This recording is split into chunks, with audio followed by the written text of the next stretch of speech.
If you're thinking about buying your first home here in Southwest Florida, there are a lot of things that you need to think through.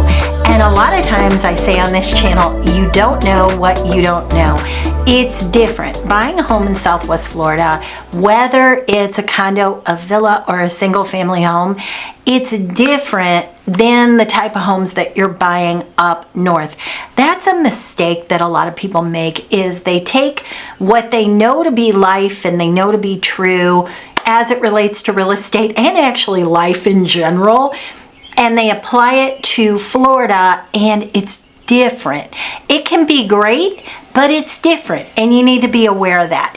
So today we're going to be talking about the top 10 things you need to be aware of in your home search in Florida. And like I said, whether that's a condo, a villa, or a single family home, these are going to apply. Now, we're not going to be doing, I've done this many times on my channel, we're not going to do a deep dive into all the problems with condos, because if you watch this channel, you are already educated on that, and that's its own breed over there. We're talking about basic things you should be looking for in your search. All right, now if this is the first time we're meeting, let me introduce myself. My name is Barrett Pastor, and I've been a real estate broker for 27 years. So hopefully I'm coming to you from a place of knowledge and experience, and I can help you navigate this real estate terrain. So we're going to be talking about the top 10 sort of most requested, I don't know if I want to call them amenities, we'll just say requested things that people look for, ask for, or regret not looking for, asking for, because they didn't know what they didn't know. So we're going to buzz through some of these and maybe a few little extra bonus tips. In your home search, you're going to want to look for Lanai space. Even if it's a condo or a villa, you want that spacious Lanai. What can happen if you buy a condo or a villa with a small Lanai?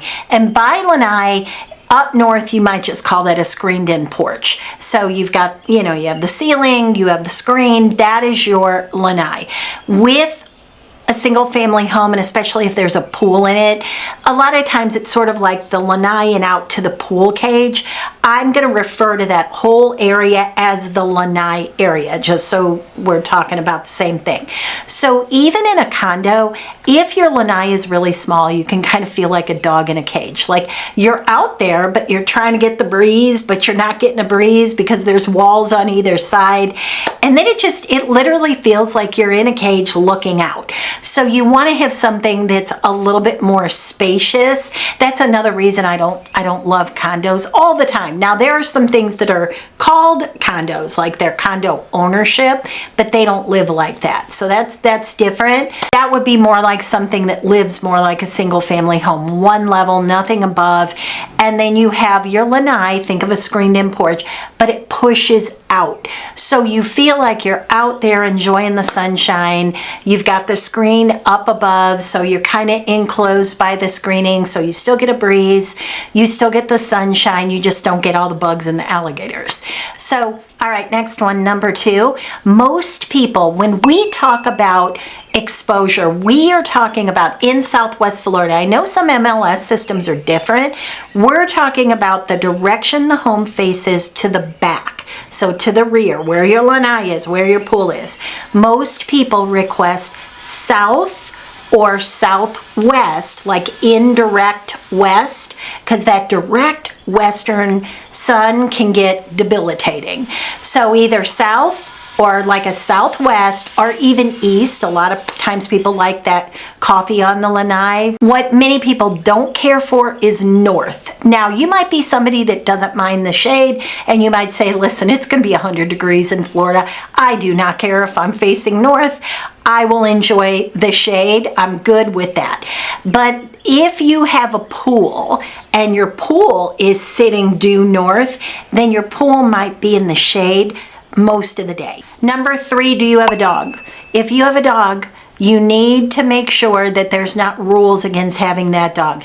There are many communities even single family home. In condos, it's really difficult. There's very few communities that'll allow for a dog that's over 25 pounds. If you have 2 dogs, it gets really challenging in a condo community. Single family homes, there are many communities that are single family home ownership that still have dog restrictions, dog breed restrictions, number of dog restrictions.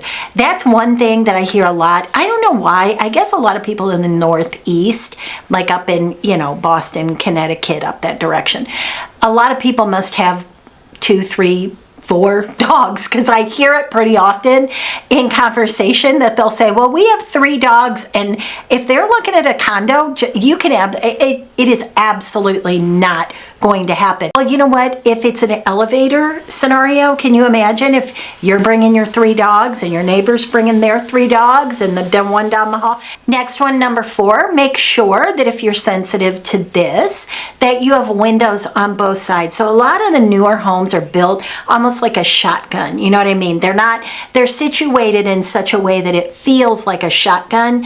If you don't have windows on both sides, that might give you very much of a tunnel effect. And if you're sensitive to that, you're going to hate that. And you might not realize that if you're doing new construction, add a window on that side wall. It's just like all just drywall anyway. What are you going to do? Put furniture against it. Number 5, outdoor kitchen, summer kitchen. People love that. It's really easy to have that built in if it's not there already. It's not a big deal as long as you have the wall space. You've got to have the wall space. So if you do, you can put an outdoor summer kitchen is like where you have the little mini refrigerator and you have a little counter and then you have the barbecue grill. I've seen people that literally turn it into an outdoor kitchen that they use year round. So that's something you can have. And as long as you have the space, if you're buying an older home and it wasn't built in, you can always build it in. Number 6, impact resistant doors and windows. It's huge. It's a big deal. It will make your insurance lower. Do you have to have it? No, but it's really nice to have it. And if you don't have it, shutters of some kind, I would say, unless you're way inland, like if you're in Babcock Ranch, maybe you don't need to be as worried about it, but anywhere else, you really need shutters of some sort to feel safe, I think. Whether they're manual or electric, you want to have something that you can put up during a storm. Now, a lot of times people will ask me, well, if I have impact resistant doors and windows, do I need shutters? My opinion would be no, because they're impact resistant, but that's up to you to always make your own decision. But to me, I don't think you need both. Number 7, carpet. Carpet is gross. Can you imagine? You're walking with sand on your feet, you're outside all the time, and it all gets in the fibers and the salt water air, and the doors and windows are open and bugs crawl in and they hide in the carpet. I think it's a really good idea that if you don't care about having a pool in your backyard, most people want a pool in their backyard.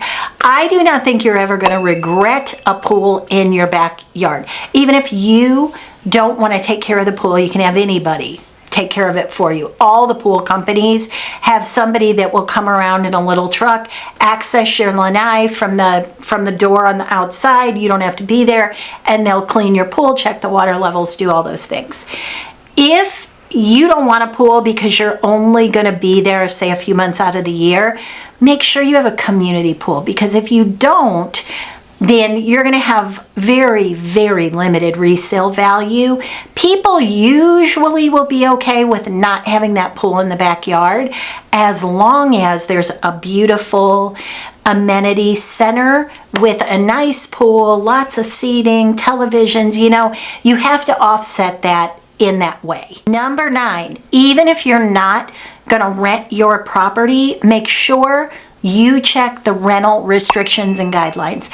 If you so happen, Briarwood is an example in Naples, if you buy in that community, you better be aware that that is predominantly rental, and you're going to have a new neighbor literally every week potentially, because they allow that.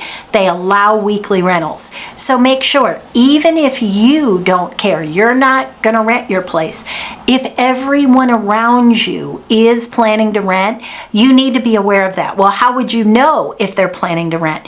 If the rental restrictions are very, very loose, like weekly rentals, or some of them even have nightly rentals. They have no restrictions at all. There's a community or two in Lanai that they just don't have any restrictions. So you can have somebody different there every single weekend partying it up. So make sure you're aware of what they have there. So let's say, for example, they say you can rent twice a year, minimum 6 months. Well, then you know that neighborhood is probably not going to be targeted for an investor for the purpose of renting, because it's just too hard. You can't turn it over enough. So like I said, even if you're not going to rent, be aware of those rental restrictions. And then the last one to be aware of is sound. A lot of times when I'm showing property, somebody will have music on and a little fountain they put out. That is my number one sign that there's a sound problem in that community. Anytime someone does that, has the television going on outside, has a fountain in the water, I always turn it all off. And I'm going to tell you, at least 5 times out of 10, you can hear the roar of 75. You can hear a highway in the distance.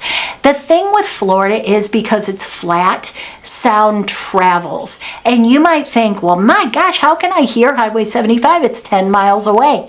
You can, depending on the way the wind is blowing, you can hear it. And if there's a lake, it will tend to bounce off water, and you hear it even louder. So for me, that's the number one clue that something is wrong, is when they have that sound going in the background. So you want to be aware of that and look for it. So I hope those 10 tips help you. As always, if I can be of help in any way, all of my contact information is down below in the description box.